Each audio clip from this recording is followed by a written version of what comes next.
Amakutuwa revealed SORED shareholders and asset transfer agreement is still awaiting for approval from the Ministry of Urban and Rural Development. Once this is completed, the government will allocate 90 million over 3 years as startup capital to the electricity regional distributor. Local authorities in the regions that transferred their electricity infrastructure to SORED serve as shareholders. We are very confident that the SORED implementation will go ahead.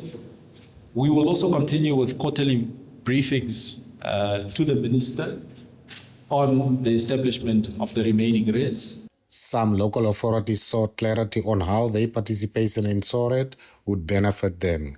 Concerns were also raised how youth's debts, local authorities' own manpower would be addressed.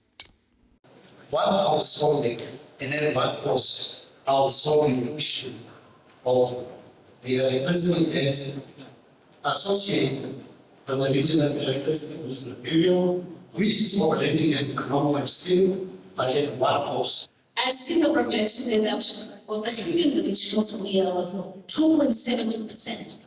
I want to know how do you come about with what type of mechanism tools for formulating reviews to come about with those changes. The asset is ready to together they give you an expanded value of the value of the assets that are going to become your contribution.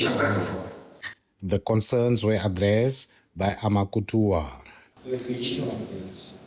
What is being solved is essentially the outcomes and the objectives that I also related earlier. Those objectives are ensuring that if you have larger municipalities or larger local authorities that have access to resources, in relation to the smaller local authorities that don't have access to resources, those resources can be shared. I think that's a main aspect. That just speaks to efficiency. Kharas governor also addressed the political leadership. We cannot expect from SORED to abruptly solve problems that we have been dealing with for ages, which is aided by our own doing in some instances. It is probably better for us to engage in a conversation that will provide resolve to the challenges that we are sitting with. Hence, I'm saying this was not a platform for political grandstanding. Lukman Klute, NBC News, Keetmanshoop.